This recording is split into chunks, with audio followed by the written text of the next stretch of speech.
It's a real pleasure to be here this afternoon with two extremely accomplished ladies wearing spectacular eyeglasses, both of them. um, I don't think any further introductions are needed. Introductions were made, so I will head straight into it. The topic today is the role of AI in cultural heritage, or rather the role of cultural heritage in the times of AI. It's two different ways of looking at the same thing. So I'd like to start with you, Dr. Pande, Alka. How do you perceive the role of cultural and heritage in an increasingly AI-driven world? Thank you, Sudipto, for being here, and I'm looking forward for interactions with Monica. I think between my two very esteemed panelists, I am least inclined towards technology because Monica is already working with the digital and Sudipto being a banker, they're already onto the AI. But as an art historian, a curator, and a person who's dedicated to heritage and culture, somehow I feel getting AI is a little bit, for me, to use a very sharp language, is a bit of an oxymoron. Because when I look at antiquities in particular, to bring in AI, which we both were saying is neither artificial nor intelligent, because what is AI doing?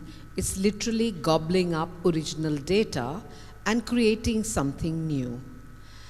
Is AI creating the exact aesthetic experience which an authentic, or should I use the word original artwork creates?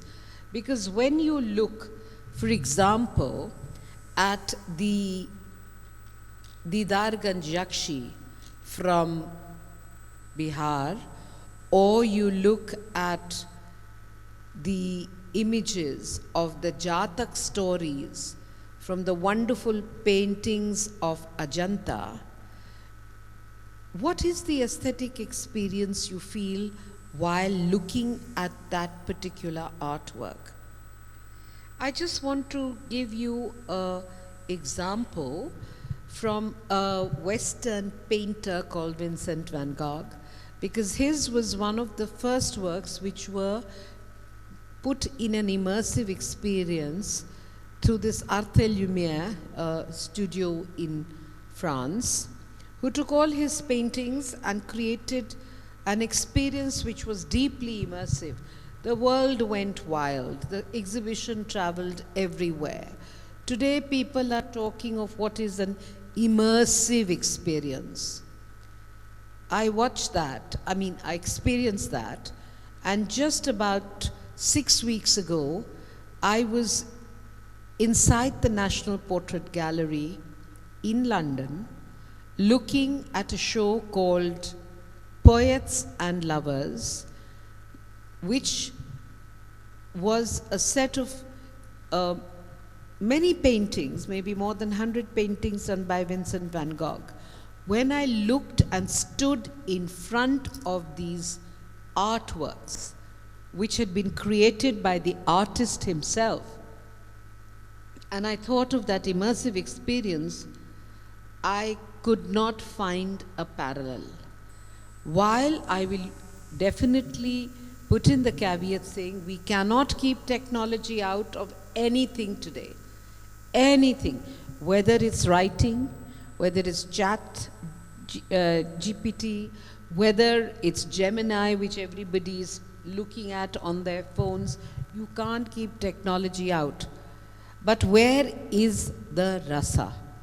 Where is the essence? Where is the juice of that aesthetic moment or experience which I felt while looking at the artworks on the wall of the National Portrait Gallery, the experience that I witnessed the way it kind of pierced my heart, looking at the beauty, looking at the application of the paint, looking at where the brush had maybe faltered or maybe changed, or maybe the movement of the wrist, for which Van Gogh's paintings are known, the way he applies color. Could I see that through AI? That's the question for me. Thank you. I think that was a very passionate response. And I could see you reliving the moments when you were standing in front of those artworks, as I'm sure you've done over the years many times. Monica, as an author, how do you think AI is shaping the narrative of cultural identity and cultural memory? I fear that it flattens this experience. I mean, let's put it that way. Anyone who is using AI for creating stories will tell me, oh, it's a matter of prompting. But whatever you get out is fed by originals, is fed by text, is fed by a technique behind, by mathematical calculations. And it doesn't, for me, it doesn't show the same experience as you have. It doesn't translate the soul of something, because this machine hasn't no soul. Fair enough.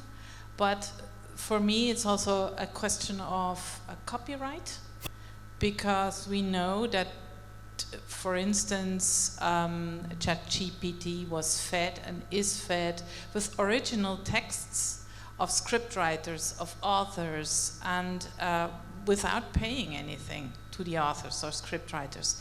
And that's not okay, because they're living on our shoulders and pretending now to create new stories which are as good as the creative process of a lifetime of authors produces. And I do not agree at all.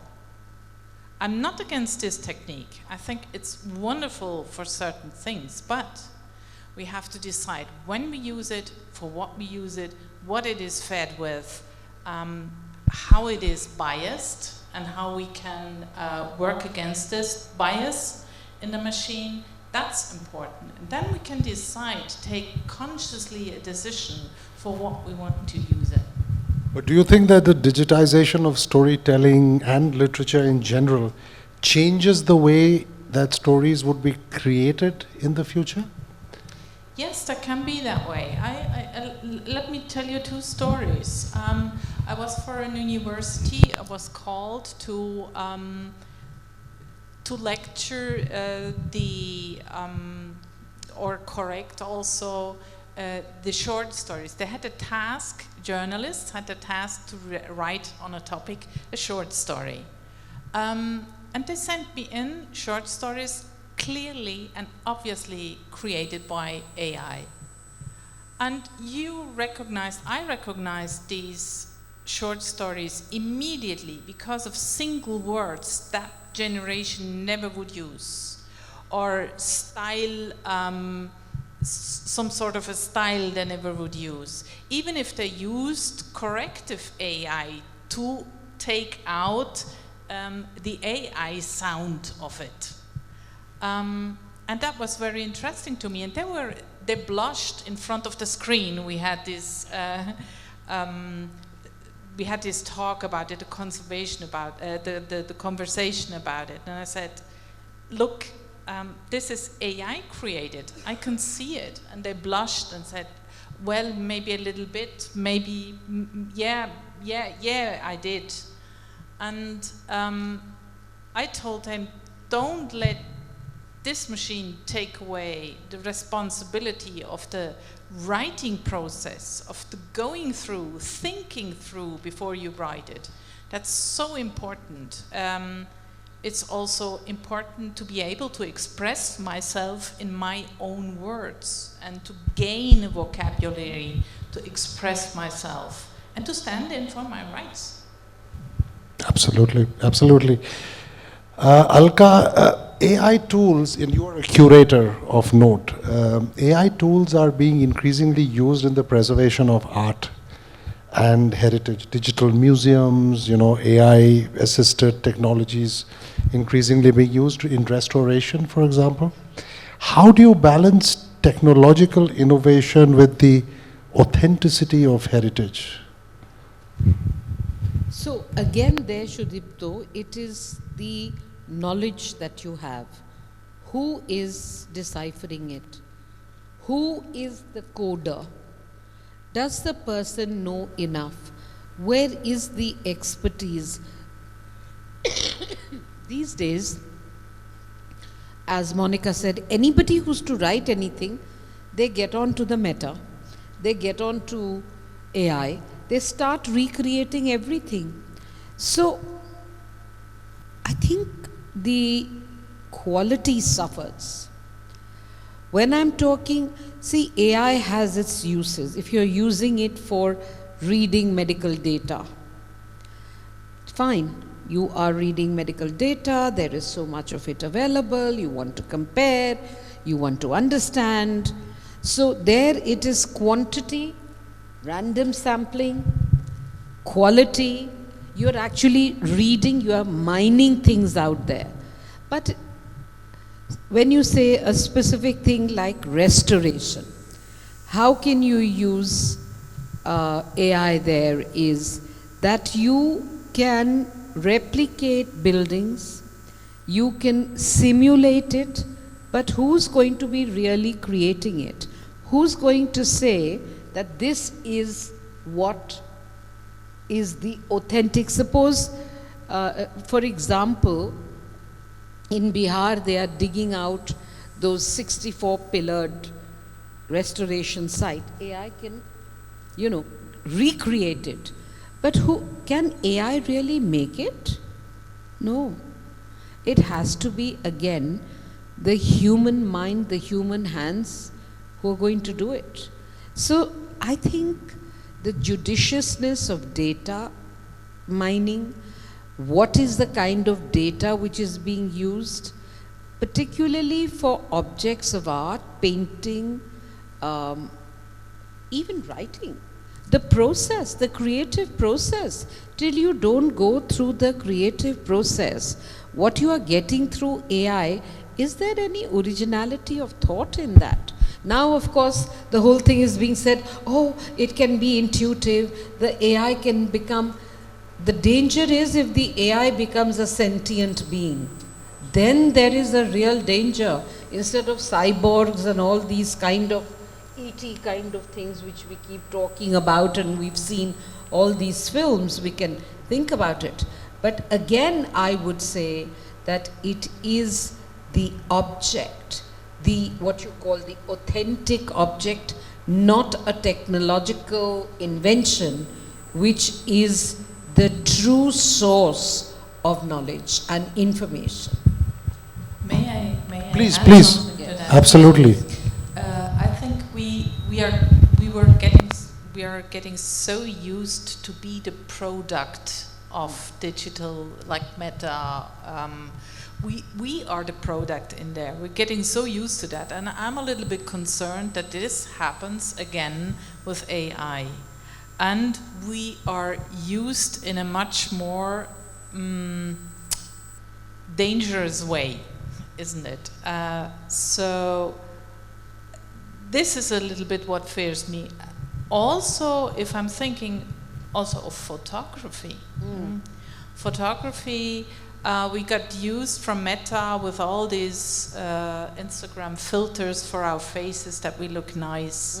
It has changed the way that we look at arts also, I think. Of course, absolutely.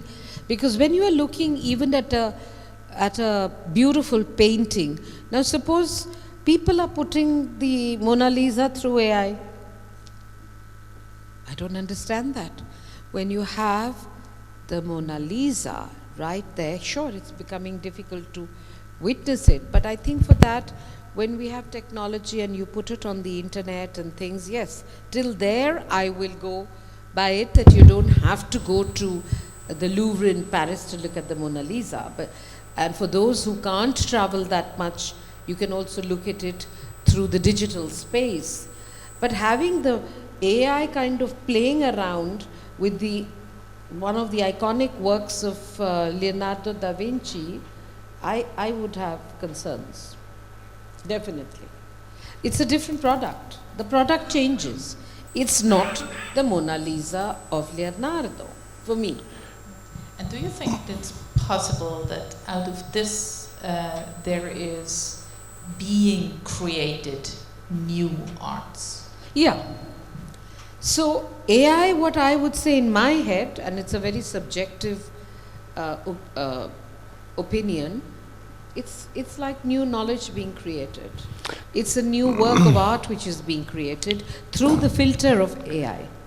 No, through absolutely. another process. Absolutely. In fact, glad you asked that question, because that was also a thought that AI has the ability to interact in real time with traditions and create AI-generated folk art and poetry.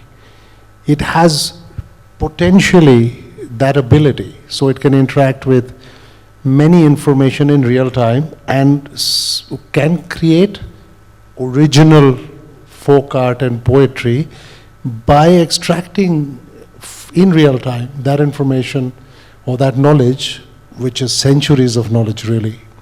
So that is possible, but how would both of you react to original AI created art or poetry or writings, which simply, like a human being, like our writing, our painting, our film, is of course a reflection of our own experiences with what we have seen and heard.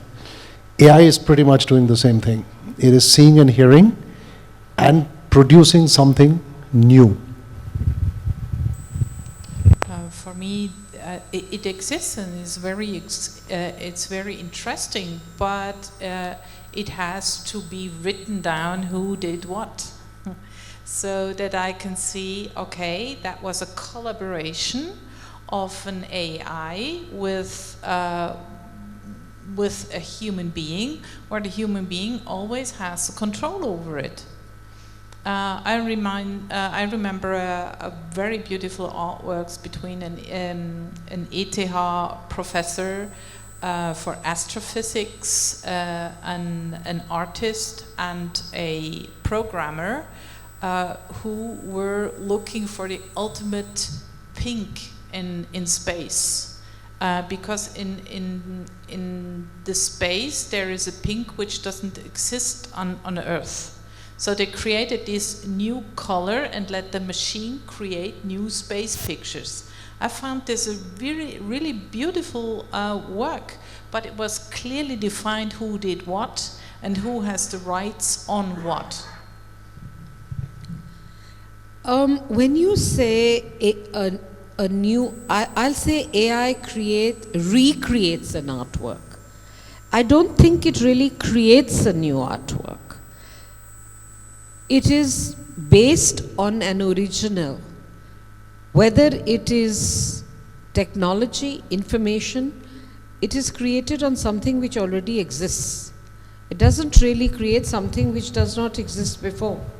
So with an artwork, it has to have certain basics earlier. Whether it is recreating Bhimbetika, whether it's recreating Ajanta, whether it's recreating the Vatican or the Sacré-Cœur, it's already there. What has AI created? It is working on already presently available data. But wouldn't you say that apart from the truly great artists, writers, there are so many artists and writers whose works are obviously influenced, straight away by looking at it, that okay, is heavily influenced by XYZ artist or heavily influenced by XYZ author. So, and I'm saying these are not really the greats These are people who are churning out, I don't know, best-selling books or pop art or art that is sold in gift shops, for example. It's the same thing, isn't it, to some extent? I don't think so. Whatever it is, it's the human mind, the human hand which is typing out. You can always be inspired. And there are people who are copying also. But what AI is doing is just downloading everything. I mean, I think, where is the copyright? Where is the permission? Suppose Monica has written something or I've written something. AI just comes and gobbles up our thing and mixes and matches it together and puts it on as a new knowledge, as a new book, This is what as I a meant. new writing. Yeah. So where is she going to get any copyright royalty for it? Am I going to get? Who's the licensing authority? It's the whole wide world is there for you, literally to loot and plunder.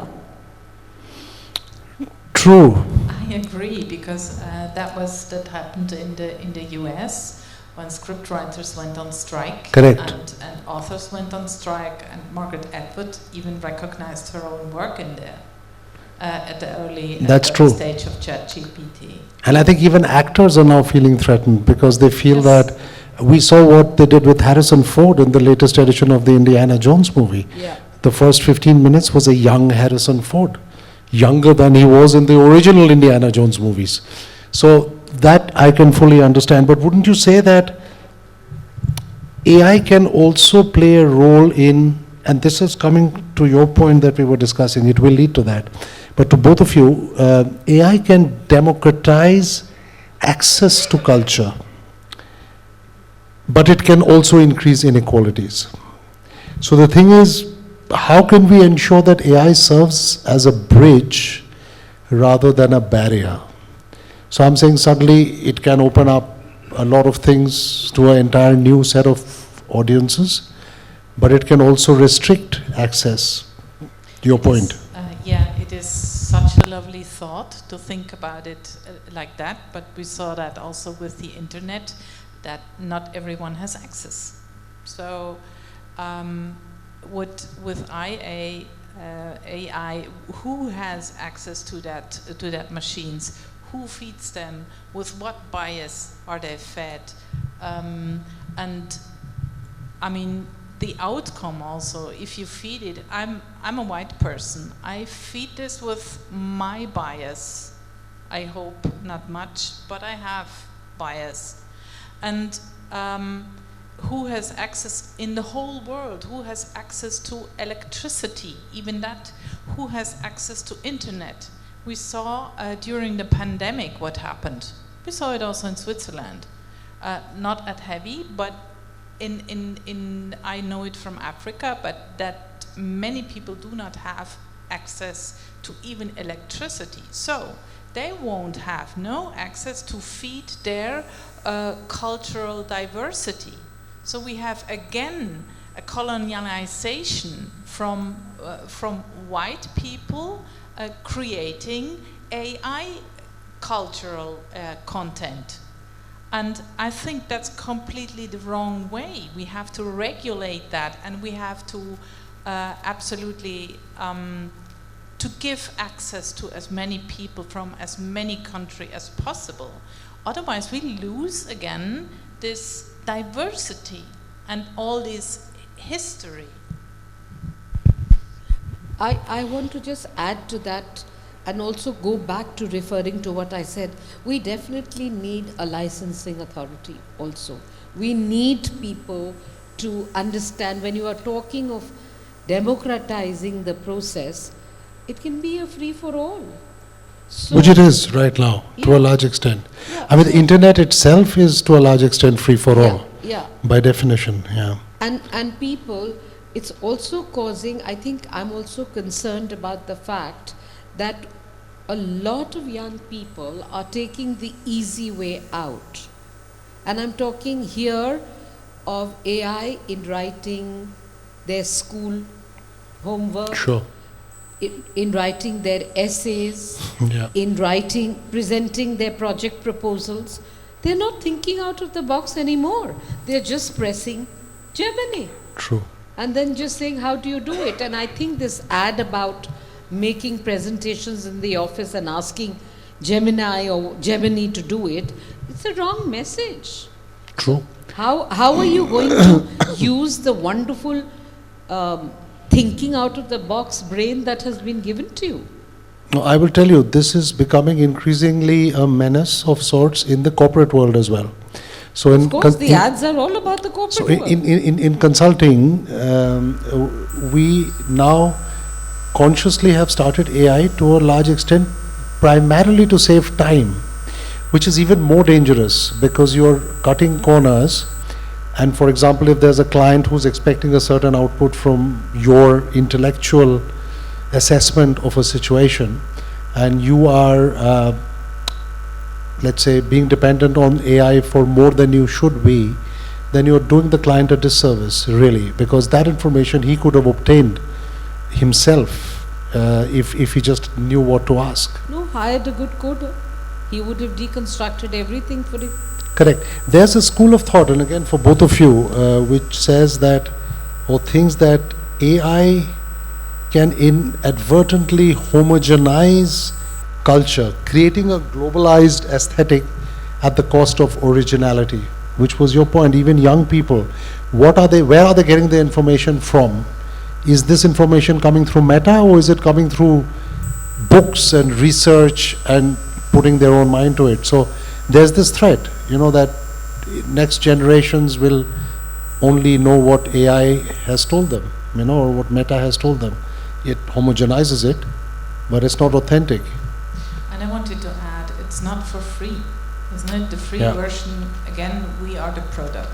And if you, you can do really crazy things on AI. I was playing around with several of them. But then, again, it costs you money. So you have, for a light plan, $8 a month here, $8 a month there, and you're close to $200, $300 a year just to try out these tools. And I find it very, very interesting. But even then, you have the more, the better version you have in the pay section. And the other ones don't have no access. Again, even if you have electricity, even if you have internet, and then you can't afford these premium packages. Again, it's a first class, a second class, and a third class again. I want to go back to your word homogenizing. I really dislike it, particularly in my space of work. Because what are we celebrating? We're actually celebrating difference. I don't want to eat a potato or a fry which tastes the same from China to South America. I go to different countries to experience different experiences. Perfectly put. Perfectly put. Why should I be homogenized and I have a culture of the burger everywhere? Absolutely agree. I don't want to. Again, I understand the uses of AI. I understand the importance of communication. I understand AI in the medical profession. I can even understand AI in the legal profession if the right kind of licensing and things are done, due credit and due compensation is made from people whose data is being taken from. All these things, there are huge issues out here. Okay, so that's a good point for me to change tack a little bit. So far we have been belittling and bashing AI, but like the internet and the mobile telephone and everything else that we have become used to, AI is here to stay. Yes, of course. Question to both of you is that how can therefore AI contribute to your respective professions? What are your thoughts? Because we can't wish it away. For me, it can be a sparring partner in ideation. If I'm really not getting along with the topic, I use it really for ideation, but I never would feed in any original text. And then this dialogue can be, if you're good in prompting, can be very interesting. And maybe it is a little bit like founding a startup. 9 of them go wrong and one is good. So with all the lists, when you write a prompt into an AI tool, then you see, okay, I'm happy with that one point because I didn't think of it. And then again, I have to decide, do I use that point? Is it interesting enough? Or is it even that core point I was missing? This can happen with AI, and I think that for ideation, I find it wonderful. So new areas of collaboration opening up, right? Just another new area of collaboration. Where exactly is Alka? Your thoughts? So I think I didn't want to belittle it. I didn't want to bash AI. I just wanted to say that how I'm wary of it, how I think we need to be more thoughtful and reflexive and judicious about the use of AI. But in the arts and in writing, it can be a terrific tool for archiving. It can be a terrific tool for restoration. It can be a terrific tool for documentation. And also, it can be a great tool for the transference of art objects and transforming them into perhaps immersive experiences, and in cinema, and providing a different kind of an aesthetic experience, a different kind. Would you say that people like the two of you who are leading lights in your respective field, you have a responsibility and a role to play in contributing to what AI churns out? And I just don't mean you individually, but authors, historians, curators, because since it's here to stay, might as well play with it in the right manner to see that it actually leads to something useful for future generations. So instead of just sitting on the sidelines and lamenting at the loss of originality and creativity, how can we contribute? By you, I mean people who really have substance and matter.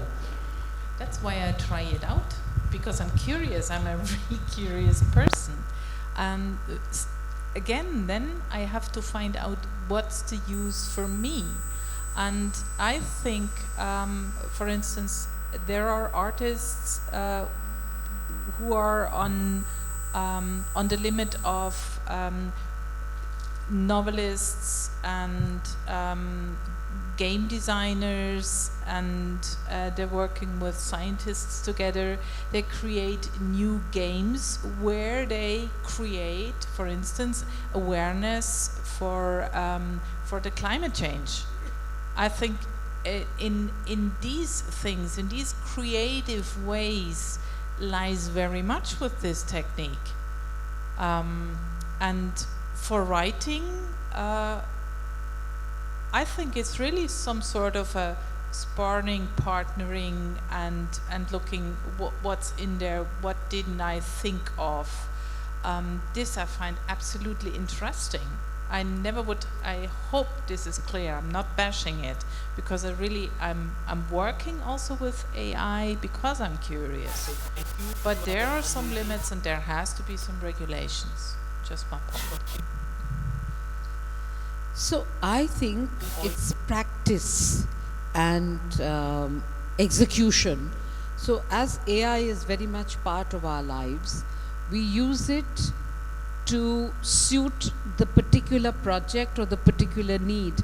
If there is a use of AI, we do it thinking very carefully on the basic information we are going to feed the machine. That is the key.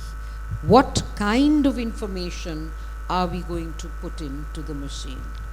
And if there's not good research, not good material which is being given to the machine, it's going to produce very, very, how would I say, something which really does not contribute to the growth and development and the mental health of society. How would you both react if you were invited by Gemini or Meta to come and attend a 1-year workshop to see how you can contribute to make Gemini or Meta or ChatGPT better? I would love to. Yeah, sure. I would love to, because Immediately. yeah, I would jump at it, because then only will I be able to either stop bashing it or embracing it, because you have to understand the systems, you have to understand the ecosystem in which you are standing. So I personally feel right now I have lots and lots of concerns and issues with AI, because perhaps I also don't know enough about it. Sure. Perhaps I'm not using enough of it. Sure. Perhaps I'm resistant to it. Sure. Perhaps I have preconceived Notions. notions, and perhaps I'm nervous of it. Sure. Who knows? Threatened even. Yes, of course. I'm also very conscious of that. That I'm not a mathematician, Yeah. but I really would like to have these ethical discussions. You know, that is very important. The technique itself is wonderful. Fantastic. But we have to have these ethical discussions around it, that we really can decide how to design it. Fantastic. Keep your friends close, but your potential enemies closer. Yeah. Embrace AI. Yeah, and find out more, get under the skin. Fantastic. So, if you were to give AI one piece of advice about handling culture and heritage, last question before we throw it open to the house. One piece of advice that you would give AI in general. If AI was a person, the lady in pink over there sitting there, what is that one piece of advice you would give to AI about handling culture and heritage, which are both very precious to mankind? I would say, be thoughtful, be respectful, be kind. I really don't have to add anything to that. Okay. Audience, can we give the gentleman a microphone, please, if there is one?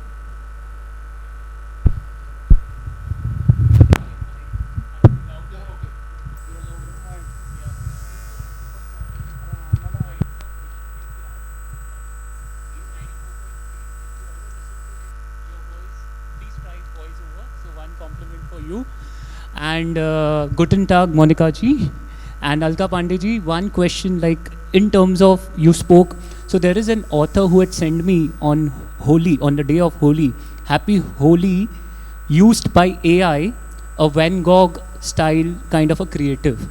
Now this was very, like, you know, it stayed me for months and months together, because Van Gogh celebrating Holi, like imagine his, you know, the paintbrush, the way he used, as you also mentioned. So can, like, for example, in publishing, you have something called as rights free. So can we have something wherein after 60 years or after, maybe there could be a licensing authority, as you mentioned, it has, which says like this work, and we celebrate that person who's no more, and the generations forever to see him, his or her work. And in publishing as well, like it could be in terms of the rights, or, you know, Agatha Christie style, like co-authored. Can we have like AI as a co-author? So yeah, your thoughts on that? That sounds at first sight very provocative. It isn't. I'm absolutely for just clearly declare what comes from what or whom. And this I want to know. It is like if I go to the grocery store, I want to know what's in something. If I have I don't know, can of whatever, I would like to know how it is produced.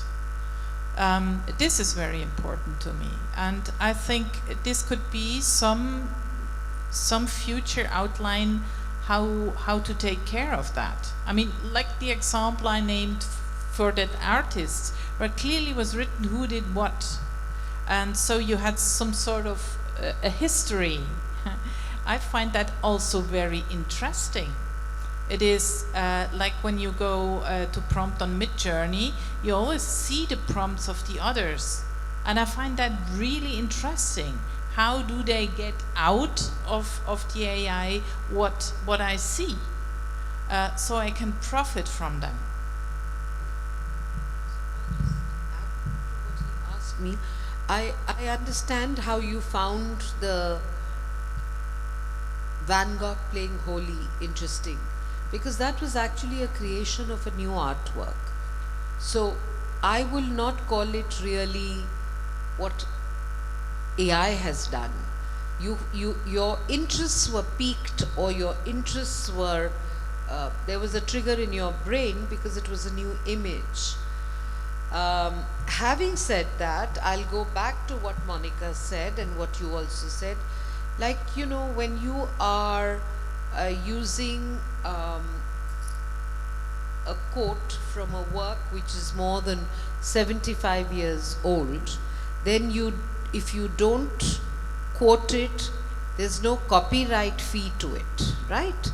In that way, as I said, let there be some kind of licensing body who's putting some markers, some defining areas where let the material go to AI, no problem. Let it be authentic, let it not be fraudulent, let it be things which have not gone through many filters. Then you see the whole thing changes. So it's because it's so new, and because there are no I don't even want to use a word like hard and fast rules, but you see the boundaries are still very gray. We need to have clear, sometimes there's no clarity also, but definitely certain boundaries which should be maintained within this.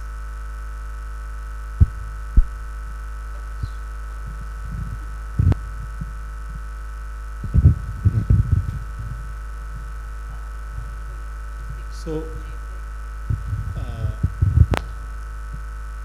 just 6 days ago, there was one Geneva meet where Sandeep Vaslekar from India, who is from Thane, attended that meeting.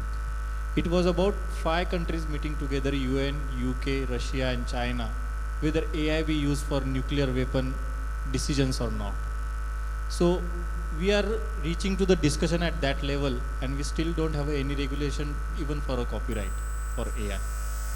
So having copyright or structuring it at later stage will not work unless and until we have it now, because it will be too late for AI to make him realize that he is not a decision maker.